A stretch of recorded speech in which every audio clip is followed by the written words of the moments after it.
I have a story to tell. So it's going to be a verbal story. Some of the story I'm telling, the footage is missing because of the live streaming. There was several times where the live streaming interrupted, and I guess it was the signal or something. There was other times where the video jumped as if I edited out sections. There's one part where a cop confronted me, and I mirrored. I was his mirror. I confronted him back, and he tried to command me to do things that were unlawful commands.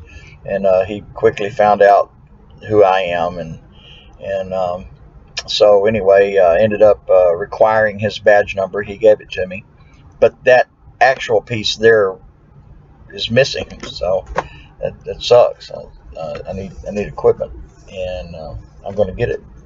So here we go. Enjoy the narration. At this point, I had just gotten out of my work van. I had parked at a restaurant that I frequent from time to time, and I was walking north toward the protest, and this helicopter was here shouting things from a bullhorn. I couldn't quite hear it. Obviously, it was a directional. I could tell that it was coming from the helicopter and that it was directives, but I couldn't really hear what it said because, again, it was directional, and it wasn't directed in my direction. And then here shortly, this guy was riding up on a bicycle. He was a nice guy. He let me know that they had just tear gassed, so he got out of the area. He was trying to tell me about how easy it is to mess up one's throat. You could just press and tell that you could mess up a throat, just by pressing on it. And so I agreed with him, and he was just, airing his disgust with the murder. And so I let him know what I wanted to do is zoom out and see the big picture, because it's not just this one, it's a lot of things. And so he agreed, and then we moved on. So let me go through the footage here. I'm going to fast forward some or edit out some and get to other points of interest. So this was a real cool guy. Hey, I didn't catch your name. If you're watching this video and like to identify yourself in the comments, please do so. If you have a YouTube presence, then we'll connect here on the chats. You were a nice guy, and I appreciate you offering. I'm sorry I didn't catch your audio, but I appreciate you offering your input.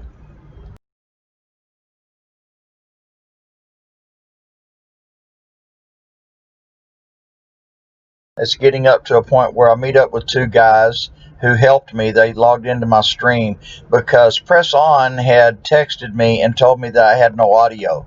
This is where I learned that there was no audio, and there was no audio for the whole trip. That sucks. These guys were cool. So here they come. I'm going to turn the camera around here, and I didn't catch their names. I thought I had it on audio, so I didn't commit it to memory, but I gave them a card. If you're subscribe to the channel and like to identify yourself, then feel free to let's connect in the comments. I appreciate your input, appreciate your help. Really cool guys. There he is, just seeing themselves live right there. He goes, oh, there we are. And then I move on down toward the protests. More cool stuff coming up.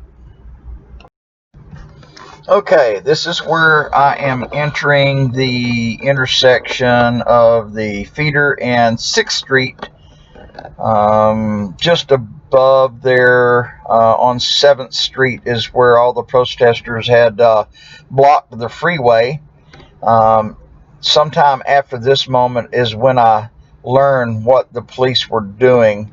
The very end of the video, there's a guy that had a nice cool camera, and I talked with him, and he witnessed what the police did. The witness drew all the protesters from the freeway, kind of halfway confronting them as if they were going to fire on them or have some type of aggression, violent aggression, but not doing it, and just kept falling back. They would act like they're going to be aggressive and fall back. This caused the crowd to follow the crowd of cops all the way back to their gate, and it was pretty interesting the way the guy explained what he saw.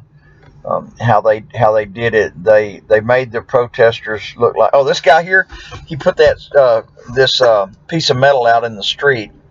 I thought it was funny. The cops come out here in just a second and they move the metal, but they leave it there for the guy to come back again and move it again. I tell the guy, hey, they left the metal there for you to go and do it again. So he went and did it again. That was funny. We'll watch this. So here the cops go. They're going to move the metal here in just a second. And here they go. They're moving it. And they move it just out of the way enough to where it's still available.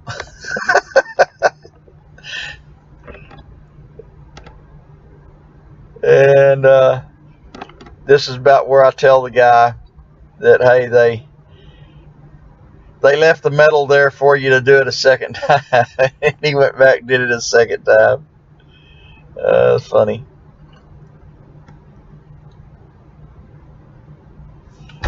Let's see, where is it? It's here somewhere.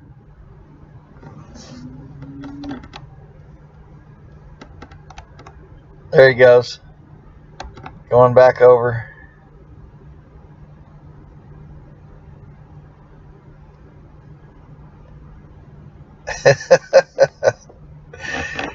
Kid seemed like a cool kid. I mean, he's, he seemed like he was having fun, is what it was. He pulled it further out in the intersection this time. It's not like a bunch of cars are going past there. All the intersection pretty much is blocked, so there's no traffic really except what's coming under the overpass here. All right, and then we move over, and this brigade of cops right here end up moving on down to 7th Street. You'll see here in just a moment. Here comes Mr. Top Hat. He's got an anti-Trump slogan written on his shirt. Oh, all right, let me edit this thing out. I'm entering 7th Street here. All the cops from 6th Street have already moved up. And at this point, it looked to me like they were about to go home. And so they filed out here in just a moment. And I even asked one of the cops, I said, hey, it looks like you're going home. And he just stone-faced me. There they go. And it looks like they're just leaving, but they're not. They're pulling back a little bit to draw the crowd a little bit further back. And they just keep doing this until they get the crowd way back to their back gate. And then take a lot of time doing so. There was a lot of buffering going on. And then I get confronted by one of the cops. Here we go in just a second here. You can see the reason here that I get confronted, because I go behind these cops. I get way behind them. The cops didn't like that. So this one cop tried to tell me I couldn't be behind them. Okay, following this crowd of cops back, I got confronted by a cop. He tried to give me unlawful commands. You'll see it in here in a minute. And then I confronted him back. He found out who I was, and I let him know that I wasn't his indentured servant. You'll see it in just a minute. His face shield's right up in front of the camera. But there's segments that are missing because of the buffering. And there it is. And then I required his, right in between these two vehicles, I went over and said, sir, I will have your name and badge number right there. And that was, now it's just happened. So you missed that video. You just seen parts of it. That was hard to narrate. Okay, and then at this point, it's nearing the end. They point guns at me, point guns at all of us, and here it is buffering again. Give me a time to talk. So at this point, we're back by the police gates to their garage, and they break out lots of riot guns, tear gas, arm-shouldered tear gas cannons. You can see here the riot guns through the fence. Everybody holding their hands up. I milled all around. I walked in between the crowd and the cops a couple of times to get footage of both directions. And what's neat is that once the cops brought out the horses to push the crowd away from the vehicles so that they could get in the vehicles and back one inside the garage and drive the other one off. Then they closed the gate again, and then you'll see that we missed the video is missing where the climax happened, and that's where inside the gates the cops turned and left and went in the building, and then the whole crowd cheered, and then it was over, and people just started going off in multiple directions, and it just dissipated like a puff of cloud in the sky, dissipating. So that was an interesting experience for me. The next time that I go to record something like this, you can bet your bottom dollar I'm going to have a lot more of equipment. It's an interesting situation to be in, and then behind it all to find out that what I thought I was going to have on audio along with the video, and what I thought I had in the video footage is missing because of the buffering of the live stream. That will not happen to me again. I will have a body camera. I'm looking to get a Nikon P900 so that I can zoom in and get a lot of good close-up shots and close-up videos. See those cops there? They all have riot guns. I guess they're less than lethal bullets. I must tell you, it was kind of unnerving standing in between those cops and this crowd with those guns pointed at me. There was no violence up to this point. I didn't think that there would be or should be. If there was going to be any violence, it should have already happened. So I took the chance. I took the risk. That one cop that tried to command me away was told me he was just trying to protect me, and I told him I protect myself. Thank you very much. Then he told him he has given me a directive. I guess he said directive. I think he didn't say an order or command. And I told him that's fine. I don't accept your offer. I'm good. I'll protect myself, and I assume full responsibility for my own safety. And anyway, this guy here had a sign of all the police murders since Martin Luther King, so I recorded it. So that's a pretty nice list there. Yeah.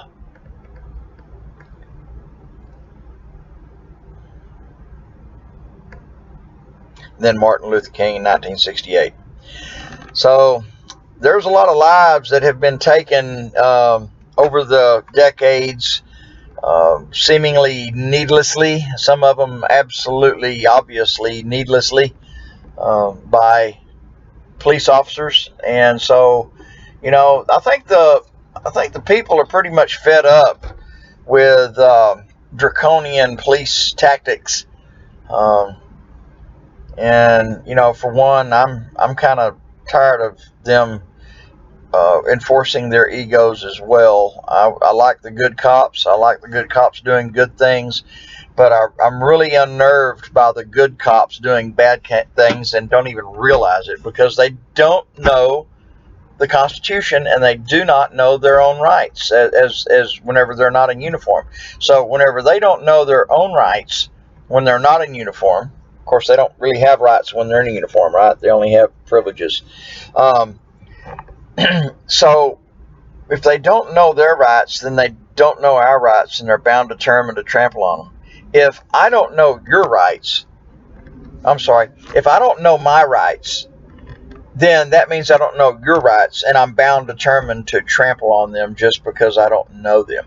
And just out of ignorance, I will trample on your rights.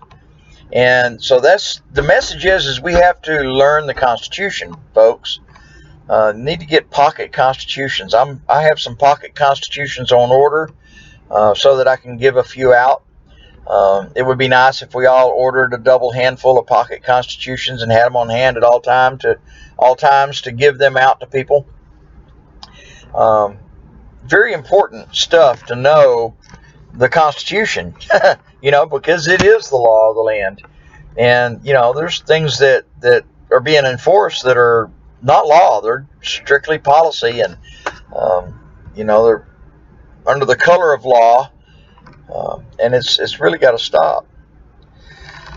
Okay, so we're close to the tail end of it here. I've kind of narrated what the tail end of it, looked like to me. there's the actual footage of the crowd cheering. Of course, it's after these vehicles are gone. They've just broken out the horses, and now they're moving the vehicles. And then they're going to retreat again. They're going to point guns at us again for a while. The crowds are going to crowd real close to the gates, and then it'll be over. And then you'll see it just dissipate like a vapor. Boom, it's over. Here they are. They're starting to retreat back. The crowd's going to crowd in on them again.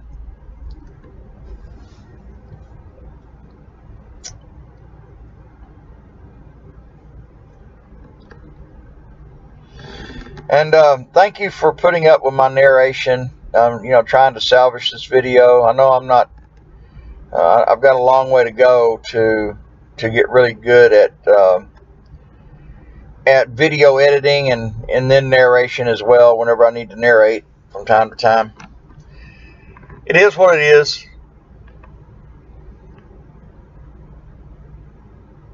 I know it'll get better over time.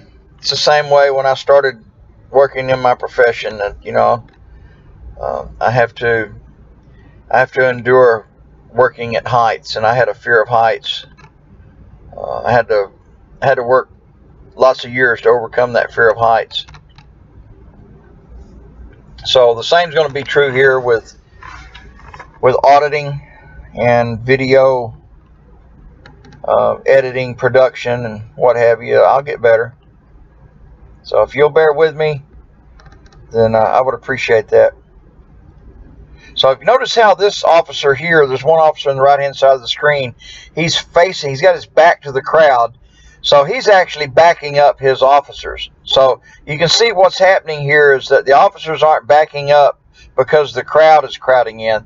The officers are backing up because they're being commanded to by their commanding officer, simply by him walking forward. And he's walking the pace. He's the one that's pacing it. And then if he turns around, then the officer crowd stops retreating. They're going to sit here for a while. They're going to continue pointing guns at us from over the fence, and then this crowd of officers here with the riot sticks will continue standing there for a while, enduring the obscenities and all the disdain. The verbal disdain from the crowd. Not long from now, they're going to start filing into the gate. Here they go. They're getting close. They're getting ready to retreat into the gate, and then all of a sudden, the video footage is lost, and you'll see the crowd standing there after having cheered. It was a great loud cheer. Victory! We won! We successfully retreated the cops back into their lair. Of course, what they don't realize, I'm sure, is the cops, did this on purpose. They drew the crowd from off of the freeway. They first deployed tear gas to make them leave the freeway and got the traffic moving again. And then after they had tear gassed them off of the freeway, then the cops kind of bowed up at them like they were going to start hitting them with nightsticks or something, but didn't do it. And then once they had the crowd's attention, they started systematically retreating back away from the freeway.